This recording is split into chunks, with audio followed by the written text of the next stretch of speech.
Buenas noches, mi nombre es Marjorie Ábrego y soy la coordinadora general del comité.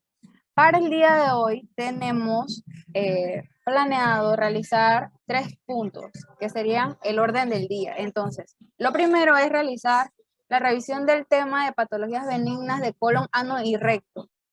Entonces, compañero Carlos, quedamos a usted de que nos presente este tema resumido.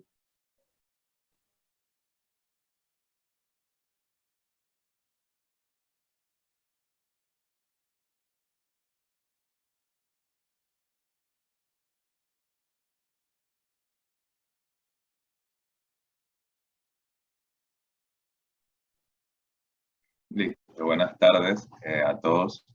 Espero que estén muy bien y pues se escucha el audio completo, no hay interferencia ni nada. Te escuchamos bien. Ok, bien, el punto que vamos a tocar el día de hoy pues es básicamente una revisión, un resumen. eh, Digo yo que bastante por encima porque realmente estos temas son bien profundos, principalmente el de la enfermedad inflamatoria intestinal es el que creo yo que más contenido tiene, pero bueno, traté de resumir básicamente lo que expusieron todos los ponentes en el simposio presentado, organizado por el Hospital Santo Tomás, que pues básicamente el contenido que ellos mencionaron el día de hoy. Bueno, mi nombre es Carlos Ramos, primero que todo, mi nombre es Carlos Ramos, estudiante de séptimo semestre de la carrera de la licenciatura más que nada de doctor en medicina y cirugía. Y pues bueno, hoy le vamos a presentar las patologías benignas de colon, recto y ano. Bien, los temas tratados en ese simposio fueron la diverticulitis aguda, las enfermedades anorrectales en el cuarto de urgencia y la enfermedad inflamatoria intestinal. Bien. Entonces, primer punto, la diverticulitis aguda. Bien, pero para hablar de la diverticulitis aguda, no podemos iniciar a hablar de esta si no conocemos realmente de dónde ella sale, ¿no? Primero hay un origen, que es lo que se conoce como la diverticulosis, ¿bien? O la enfermedad diverticular. Esta básicamente se da con mayor frecuencia en lo que es la región del colon sigmoide y el colon descendente, ¿bien? Y se da por lo que es una herniación de lo que es la capa mucosa a través de la capa muscular en la pared intestinal. Bien, un componente que está muy asociado a esto es que dentro del intestino, lo que se conoce como la luz intestinal, hay un incremento de la presión intraluminal, bien, a nivel del intestino, obviamente. Y esto es lo que provoca o ejerce una fuerza necesaria para lo que es esta protusión o herniación. Ven que se forman como unos sáculos, bien, unos sáculos que son los que observamos en la imagen de la derecha. Y en la imagen de abajo, pues ahora le mencionaré qué tipo, en qué ocasiones se genera esta forma, ¿no? Bien, entonces, llegando ya a que generalmente una diverticulosis en un paciente, en la mayoría, permanece de manera sintomática, pero en ocasiones se llega a complicar y ahora llegamos al tema y el tema inicial, que es la diverticulitis aguda. Cuando hablamos de diverticulitis hablamos de que hay una inflamación, ¿bien? De estos divertículos. Entonces, esta inflamación generalmente va a ir llevada de una perforación macroscópica o microscópica de lo que es el divertículo. Bien, entonces, se presenta con mayor incidencia en los pacientes adultos o mayores. ¿Por qué razón? Ahora lo vamos a ver con los factores de riesgo que están muy asociados a pacientes principalmente que son ancianos. Bien, bueno, de 60 años no son tan ancianos, todavía están en una edad bastante productiva y que pueden realizar muchas cosas, pero bueno, se dice que la incidencia mayor está en pacientes de 60 a 80 años, ¿bien? Hay dos formas, una no complicada y una complicada. La no complicada vamos a encontrar generalmente una inflamación en la que puede haber o no una perforación microscópica, ¿bien? O puede haber una macroscópica y, o que sea de un solo divertículo, por decirlo así. En una complicada los divertículos, hay mayor cantidad de divertículos que ya presentan perforación. Hay perforación macroscópica y se va a evidenciar mucho más problemas en el paciente, ¿bien? Porque una perforación macroscópica ya una puede causar daño. Imagínense que muchos divertículos tengan perforación. Generalmente las perforaciones llevan a lo que es peritonitis, hemorragias, obstrucciones intestinales y, por ejemplo, un paciente que tenga peritonitis va a llegar al cuarto de urgencia con un vientre en tabla que se le conoce, ¿no? Que es un vientre que está rígido, el cual el paciente generalmente va a intentar no ejercer, no moverse o no ejercer presión, porque obviamente le ocasionaría demasiado dolor. Entre las manifestaciones más frecuentes que se encuentran de la diverticulitis aguda, bien, tenemos lo que es el dolor en el cuadrante inferior izquierdo e hipogastrio, ¿ok? Que se va a acompañar de náuseas y vómitos. Estos pacientes generalmente también pueden presentar febrícula o una fiebre un poco más elevada. En lo que son los factores de riesgo, pues básicamente la carencia de fibra en la dieta es muy importante. Si no comemos frutas, no comemos vegetales, no comemos frutos secos, o carbohidratos que sean de alto contenido en fibra, hábitos intestinales deficientes, ¿no? Pacientes que no van al baño, o sea, que les genera las ganas de ir, sin embargo, ellos hacen omisión de la misma.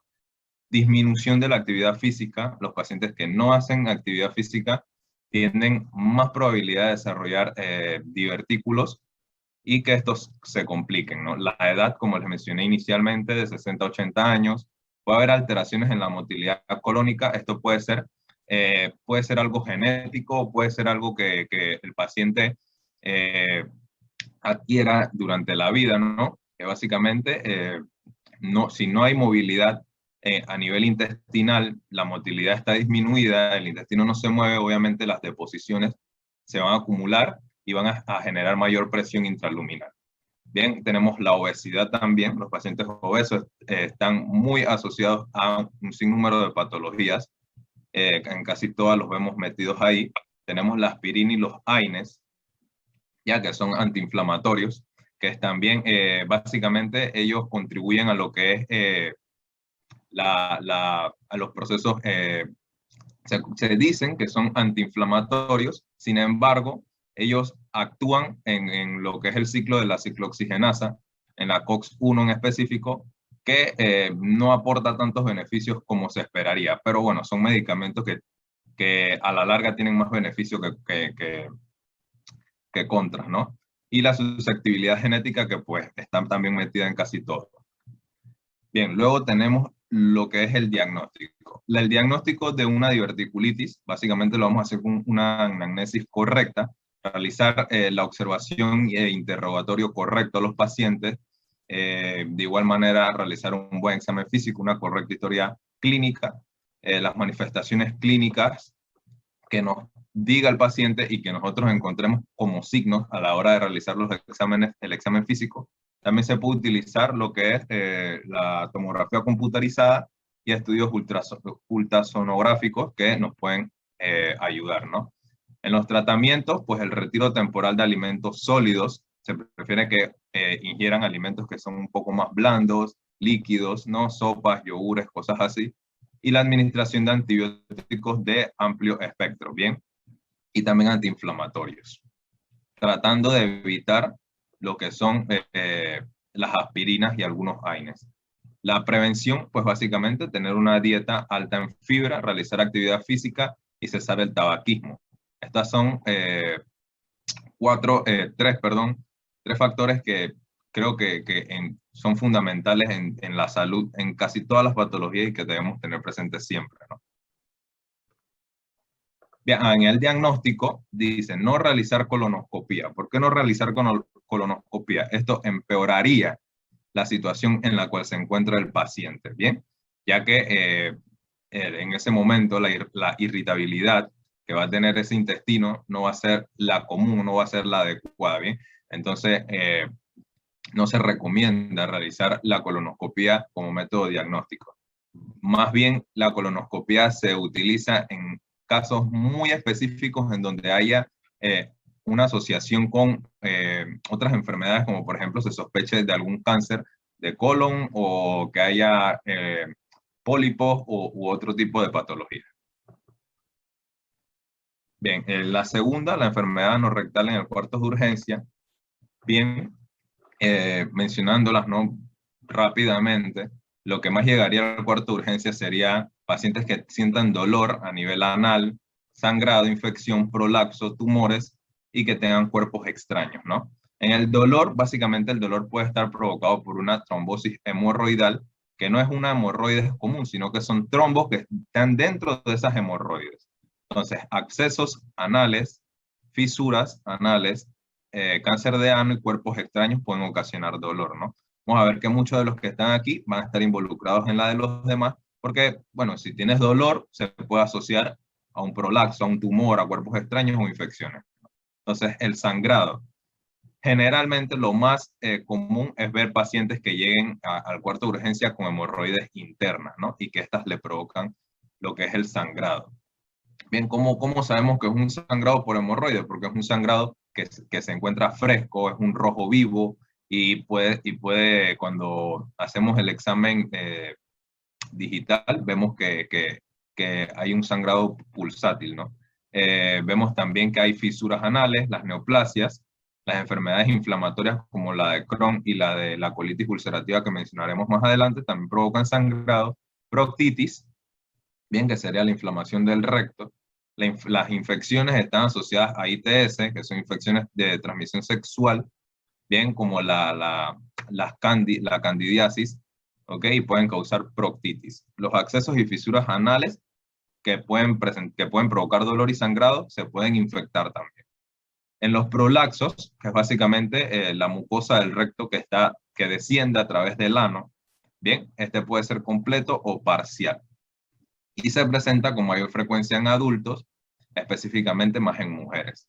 Bien, el problema de los prolaxos es cuando no se pueden reingresar, por decirlo así, a la cavidad anal, al recto, y no, el ano se queda fuera durante mucho tiempo.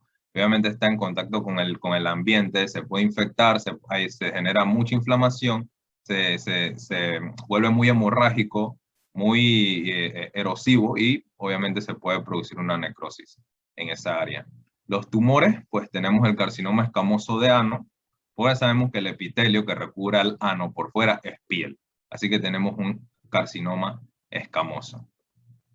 En los cuerpos extraños, pues pueden ser cuerpos extraños que hayan sido ingeridos, como las espinas de los pescados o los huesos de pollo. A la gente que le encanta comer, masticar, triturar estos huesos, pues pueden llegar a tener complicaciones, ¿no? Y los introducidos, pues bueno, son un sinnúmero de cosas que las personas pueden llegar a introducirse a través del ano. Y bueno, se puede utilizar la radiografía de abdomen para observar estos, como en la imagen que observamos en la esquina inferior derecha. Bien.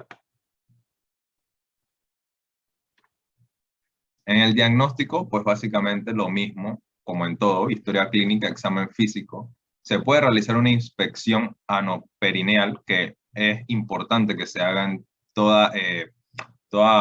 todo problema que el paciente diga que le afecta al área anal. El examen digital se puede realizar en casi todas, sin embargo, si hay fisuras, no se debería realizar. Las fisuras son, por decirlo así, esas cortadas longitudinales, lineales, que observamos que sangran, y al realizar un examen anal puede empeorar esto, ¿no? Realizar laboratorios generales, ¿no? Laboratorios, exámenes de sangre, análisis de orina también se pueden realizar para ver si no hay una infección urinaria. Y radiografías de abdomen, anoscopías, rectosigmoidoscopía. En algunos casos, por ejemplo, si se sospecha de tumores o si hay, bueno, en cuerpos extraños no se debería de realizar esto. Cuerpos extraños, más que nada, el diagnóstico se hace con radiografías de abdomen. El tratamiento, pues tratar la causa primaria, una dieta balanceada, un ablandador de heces, bien, porque si tenemos las heces muy duras, el paciente menos va a querer ir al baño, porque le va a ocasionar mucho más dolor. Diosmina y cicatrizantes se pueden utilizar también. Bien, en la enfermedad inflamatoria intestinal, ya como la última enfermedad, bien, tenemos que la enfermedad de Crohn y la colitis ulcerativa engloban las enfermedades inflamatorias intestinales, ¿ok? Eh, Son dos enfermedades que se tienen dentro de esta porque se tienen dentro de la clasificación de los trastornos inflamatorios, bien. Normalmente en la mucosa tenemos un sistema inmunitario que nos va a proteger de los patógenos que puedan ser externos, ¿ok? No, más bien microorganismos que tengan una virulencia o que sean patógenos y, y normalmente ese mismo sistema inmunitario no va a hacernos daño contra los microorganismos que son comensales, o sea, aquellos que están en la microflora intestinal normal. Pero en estas enfermedades, esa situación, esos componentes, esos elementos se alteran, ¿ok? Toda esa homeostasis se va a alterar y se da una respuesta inflamatoria de manera exagerada y se va a generar lo que se conoce como las enfermedades inflamatorias intestinales, ¿ok? Que básicamente se dan por tres componentes, que sería lo que ya mencionamos del sistema inmunitario, que tiene una respuesta exagerada, puede tener una susceptibilidad genética también, y hay un desencadenante ambiental que también está involucrado en esto, que puede ser la ingesta de microbios que sean patógenos o el tabaquismo. El tabaquismo también está muy asociado a estas dos patologías, aunque la gente generalmente piensa que fumar simplemente está asociado con problemas pulmonares, pues ya vemos que no. Entonces, la enfermedad de Crohn tiene como edad media de aparición a los 30 años y se da con mayor predominancia en mujeres. La colitis ulcerativa tiene un pico de edad entre los 30 y los 40. Bien, entonces, este cuadrito es lo más importante básicamente de estas dos enfermedades. Si conocemos esto, podemos saber inmediatamente, bueno, no inmediatamente porque siempre resulta complicado, pero sí podemos tener noción de lo que tenemos enfrente, ¿bien? Entonces, en la enfermedad de Crohn, básicamente es una inflamación granulomatosa, ¿ok? Una inflamación que tiene formación granulomatosa. Es por esto que vamos a ver que estos pacientes se le conoce como aspecto empedrado a nivel intestinal, porque tienen muchos puntitos, por decirlo así, muchos granulomas que se observan y hacen como si se vieran muchas piedritas dentro del intestino. Bien, el nivel de afectación que se va a ver es más que nada submucoso, ¿ok? De manera primordial, pero puede afectar a otras capas de la pared intestinal. Es una lesión intercalada. ¿Por qué es una lesión intercalada? Como vamos a ver en esta imagen. En esta imagen vemos que esta es la de Crohn y esta es la de colitis ulcerativa. La de Crohn está en porciones, afecta segmentos bien del intestino, del tubo digestivo, no solamente de los intestinos. De todo el tubo digestivo puede afectar porciones, pero entre esas porciones van a haber segmentos del intestino que van a estar sanos, o sea, que van a ser normales. Por eso son lesiones intercaladas. Afecta con mayor frecuencia al ilion de manera primordial, o sea, la porción distal del intestino delgado, y al colon en forma secundaria, pero puede afectar, como les mencioné, a todo el tubo digestivo, desde el esófago hasta el recto. Bien. En cuanto a la colitis ulcerativa, para ir más o menos al mismo nivel en el cuadro, es una inflamación que es más que nada ulcerativa y exudativa. ¿Ok? ¿Ok? Vamos a tener una inflamación que se va a observar más hemorrágica, ¿ok? Más edematosa. El nivel de afectación es más mucoso. Bien, a nivel mucoso, es por esto que vamos a ver que estos pacientes van a tener más diarreas sanguinolentas. Bien, la extensión es continua, como se observa en la imagen de acá. Generalmente la colitis ulcerativa sí es continua. Si se afecta una porción del intestino, pues toda esa porción es la que se va a afectar. Y tiene una clasificación, ¿no? Si se afecta solamente el recto, vamos a tener una proctitis ulcerativa. Si se afecta el colon sigmoide, vamos a tener una proctosigmoiditis. Y si se afecta todo el colon, vamos a tener una pancolitis. Bien, pero obviamente también tiene áreas específicas que afectan con mayor frecuencia, que sería el recto y el hemicolon izquierdo. En las diarreas son comunes en ambas se presentan diarreas, en ambas hay mala absorción, porque obviamente son alteraciones inflamatorias que van a provocar que la absorción de los nutrientes no se dé de manera adecuada. Y si hay mala absorción, generalmente hay diarrea. Bien, hay hemorragia rectal, es rara en la enfermedad de Crohn, y en la colitis ulcerosa es mucho más común porque afecta más que nada a la capa mucosa. Bien, hay fístulas, las fístulas se presentan más en la enfermedad de Crohn que en la colitis ulcerativa. Hay estenosis, más que nada también en la de Crohn, y son más raras en la colitis. La estenosis es básicamente un estrechamiento que se da en lo que es toda la circunferencia, ¿no? del mismo intestino, y se estrecha mucho más y obviamente dificulta el tránsito intestinal. Los accesos perianales, bien, también son más comunes en la enfermedad de Crohn, son más raros en la colitis ulcerativa. El desarrollo de cáncer es poco frecuente en la enfermedad de Crohn y es mucho más común en la colitis ulcerativa.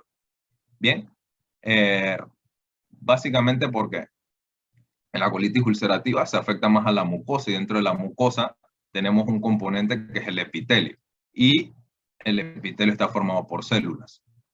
Y las células obviamente son las que tienen, las que pueden tener el daño genético para volverse cancerosas, ¿no? Bien. Entonces, esto es básicamente lo que les había mencionado, ¿no? Pero una manera de verlo en esta figura de cómo se vería la colitis ulcerosa y la enfermedad de Crohn. Bien, otras sintomatologías que pueden observarse es que en ambas hay pérdida de peso, bien, porque hay mala absorción, hay dolor abdominal difuso, puede haber sangrado más que nada en la colitis.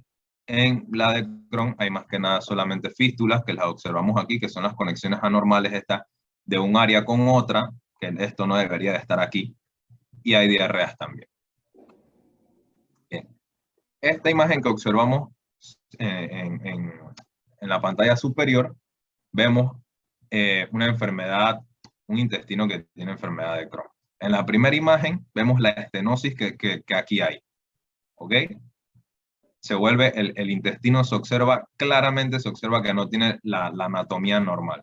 Se observa mucho más, más rígido, está más inflexible, perdón. Y aquí, esto que se observa aquí, sería una úlcera, bien, que también puede ser originada de un acceso, que son comunes en la enfermedad de Crohn. Y la imagen B, observamos lo que les había mencionado en un inicio de lo que es el aspecto empedrado, que los observamos aquí, parecen muchas piedras.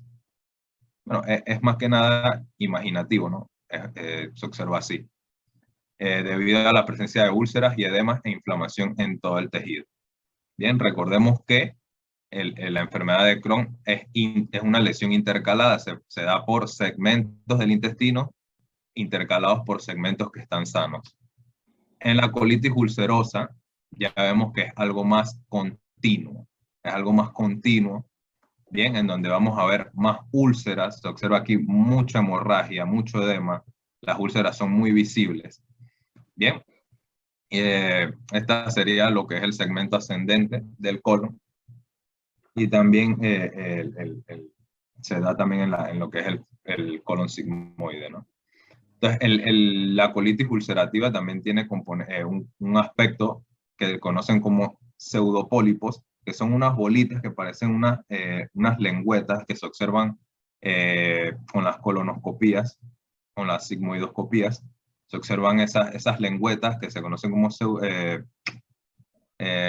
pseudopólipos, y son también característicos de la colitis ulcerosa.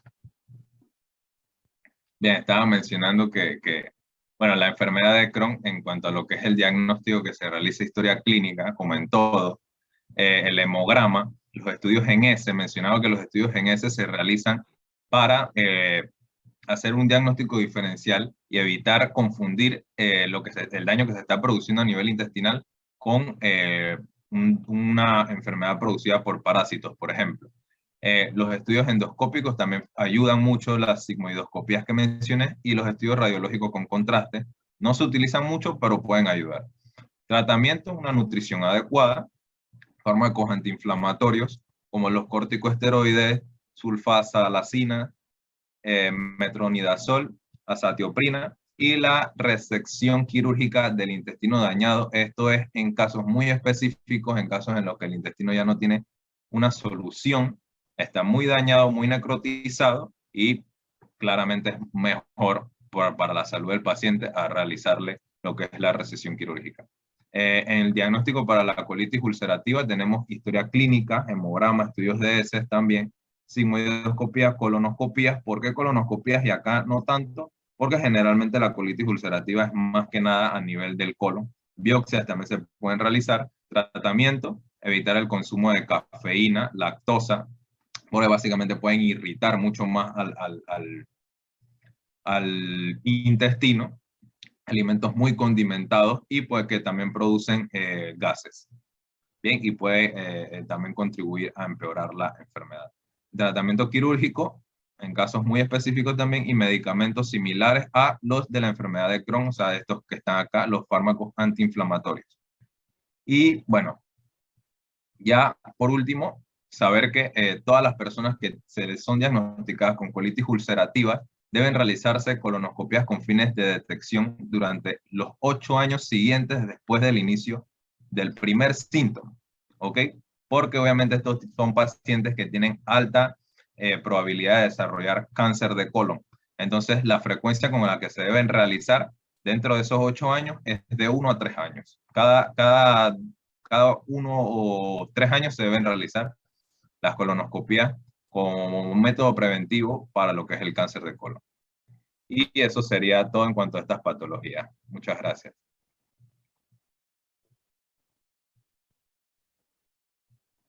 Gracias, Carlos, por hacernos el resumen de lo que fue una porción del simposio de patologías benignas de colon, ano y recto que dio el Departamento de Docencia del Hospital Santo Tomás.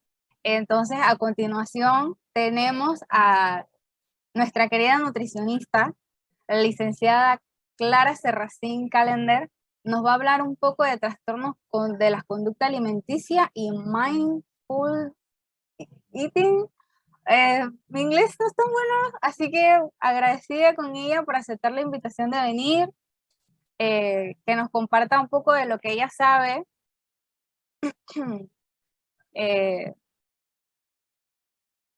Ya te vemos, Clara.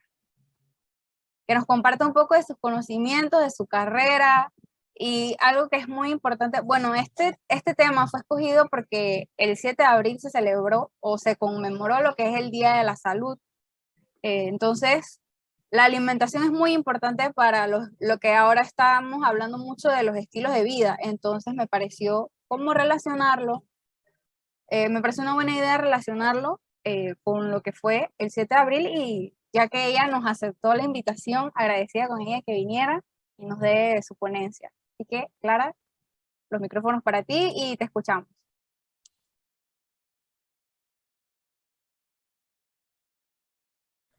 Gracias, Marjorie. Buenas noches a todos. Primero que nada, bueno, excelente la explicación de su compañero Carlos Ramos anteriormente. Como dijo Marjorie, esta semana, el 7 de abril, se conmemoró lo que es el Día Mundial de la Salud.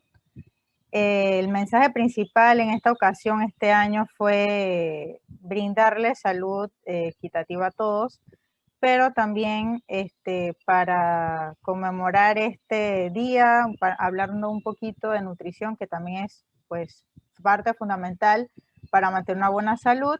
Hoy les voy a compartir lo que es el tema de los trastornos de la conducta alimentaria y lo que es el mindfulness eating, que ahí le costó un poquito a Marjorie, pero pues no hay problema.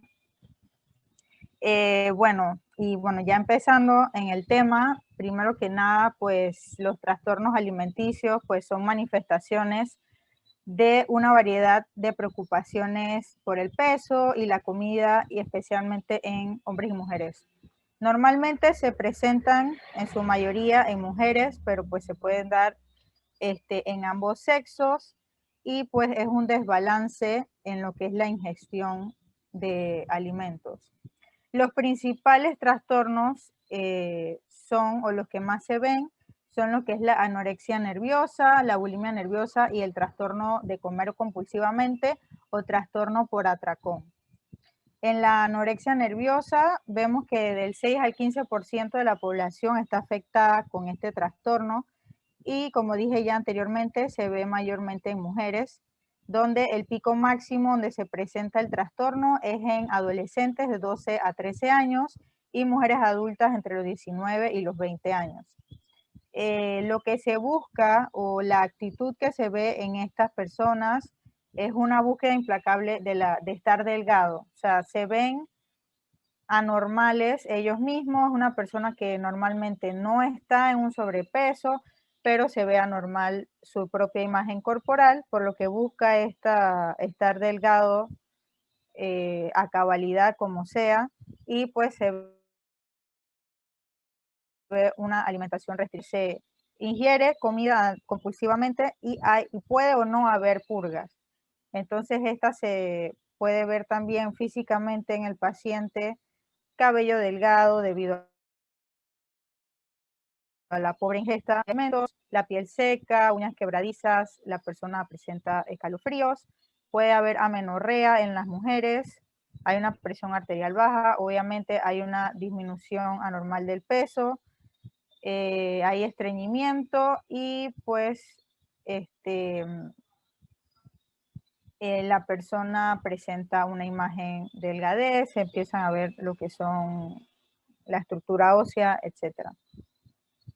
Existen dos tipos: lo que es la restrictiva, donde se restringen las ingestas al máximo, la menor cantidad posible de comida, o también está la bulímica o de purga, donde la persona presenta actitudes compensatorias inadecuadas, es decir, se da un consumo de alimentos compulsivo, y como compensación, porque la persona tiene esta sensación de pérdida de control, pues se da lo que es purga, ya sea con laxantes o induciéndose el vómito. Bueno, luego tenemos la bulimia nerviosa, que también se ve mayormente en el sexo femenino, esta vez en pacientes entre los 18 y 22 años de edad. Se da mayormente en pacientes con antecedentes de obesidad, y pues también es una ingestión compulsiva donde pues pierde el control. También hay una conducta compensatoria inadecuada, y pues el exceso, la preocupación excesiva, perdón, sobre el peso y la grasa corporal. Aquí también existe la restrictiva o la no purgamiento, donde existe lo que es el vómito autoprovocado, el uso de laxantes, diuréticos, hay un ayuno, o sea, se deja de comer, y un ejercicio excesivo para quemar las pocas calorías que consume este paciente.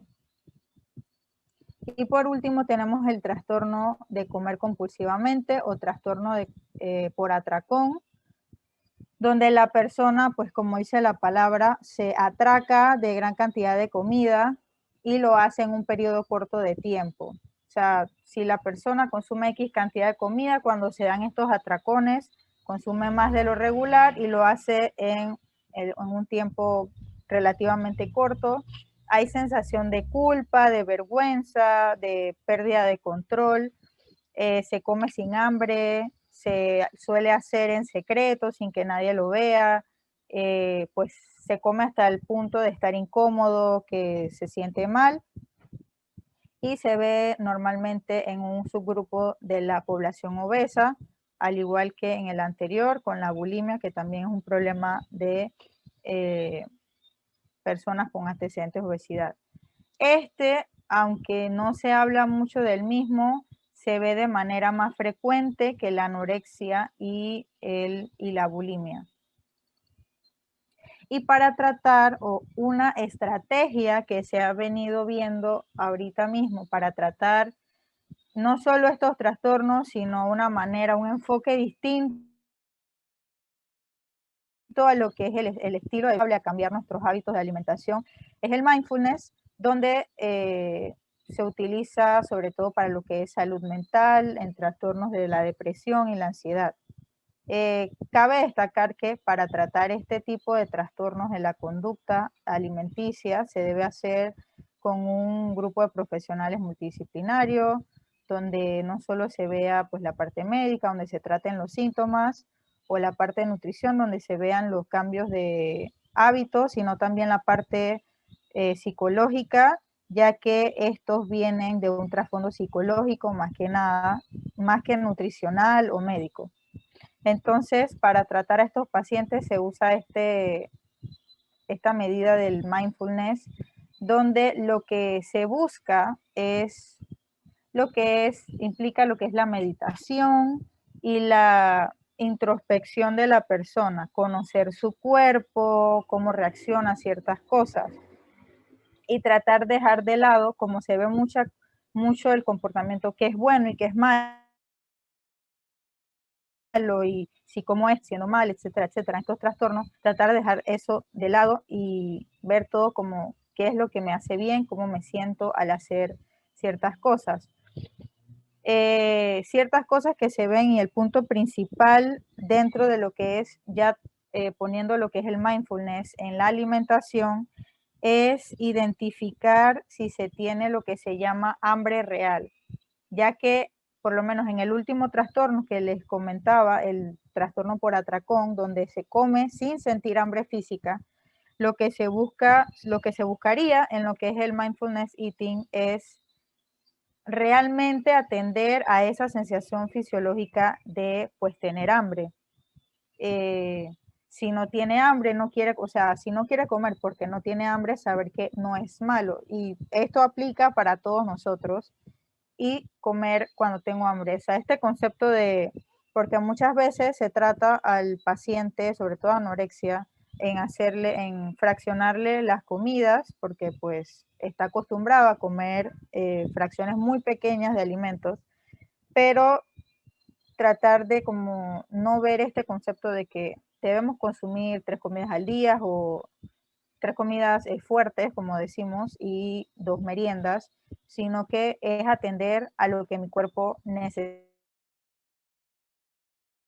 en ese momento. La persona se levanta y dice, la verdad es que no tengo hambre, no me siento con hambre, no necesito desayunar, pues no es necesario que lo haga, ¿no? Está escuchando su cuerpo, las sensaciones que tiene. Tratar de no apurarse, o sea, tomarse el tiempo para comer, que el tiempo de la comida sea un tiempo pues sagrado, por decirlo de alguna manera, donde no hayan distracciones, celulares, televisión, computadora, evitar comer al mismo tiempo que se está trabajando, que sé que es algo que hacemos muchos, porque no tengo tiempo, porque me atrasé, no sé qué, o sea, dar ese tiempo para comer, sobre todo para mandar ese mensaje al cerebro de que se comió y que se está satisfecho. Tratar de que sea en un lugar para comer, como dice allí, sí, en una mesa de verdad, o sea, no comer en mi escritorio porque terminé, como rápido y sigo haciendo lo que estoy haciendo, sino en una mesa, no sé, si vives con alguien, si no vives solo, hacerlo con alguien, obviamente incluir lo que es hidratación y pues respetar la salud del cuerpo, ¿no? Y en estos casos, con estos pacientes, es muy importante el apoyo de las personas alrededor de ellos, familiares, amigos, ya que en muchos casos está este sentimiento de culpa, de vergüenza, de que se está haciendo algo mal, o tratar de evitar de que las demás personas piensen que se tiene un problema. Por ejemplo, en la anorexia, que hay una excesiva pérdida de peso, las personas tienden a ponerse ropa grande para ocultar esta delgadez extrema. Entonces, tener un entorno de personas que apoyen y que noten este tipo de comportamientos para evitar agravar la enfermedad. Lo que es la anorexia, que es donde más se restringe la comida, a diferencia del atracón, que es pues todo lo contrario.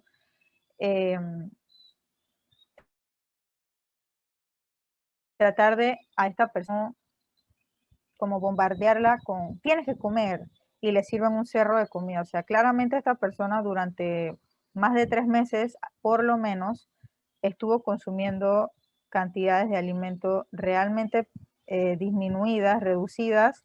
Entonces tratar de introducir calorías y alimentos de manera gradual y progresiva. Y en el caso de lo que es el atracón, que en este trastorno es el único donde no hay una purga. Sí, en todos hay un consumo indiscriminado de alimentos, simplemente que en el atracón pues no hay purga, no hay persona. Pues tratar de que no vea la comida, que no vean la comida como algo malo. Que a veces, muchas veces decimos que ay, en la semana tengo un cheat meal, que es que esta comida trampa, un dulce o una hamburguesa, no sé, la comida favorita que todos tengan aquí.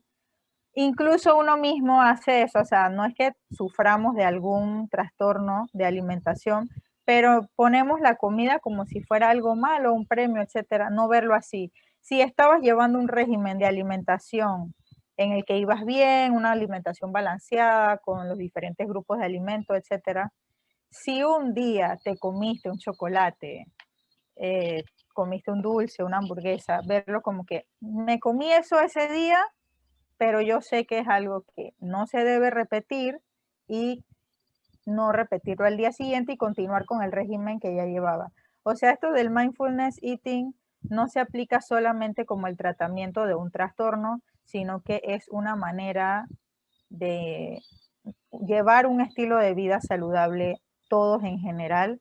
O sea que entra muy bien en este concepto de lo que era el Día Mundial de la Salud, ya que ayuda a conservar pues nuestro estado de salud general para cualquier persona, edad, con cualquier tipo de enfermedad, etcétera.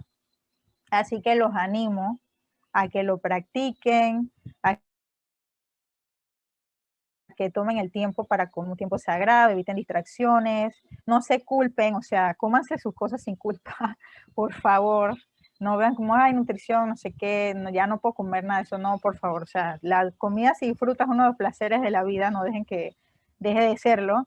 Pero sí, practiquen esto, tomen su tiempo, o sea, la comida con calma y pues también véanlo como un momento también para compartir, ahora que todo es virtual, compartamos en persona con las personas que tenemos en casa y un poquito, o sea, cuando se tiene que hacer virtual se hace, pero compartir con las personas que tenemos aquí, que a veces con tantas pantallas y tantos dispositivos, pues nos alejamos un poquito y pues muchas gracias chicos por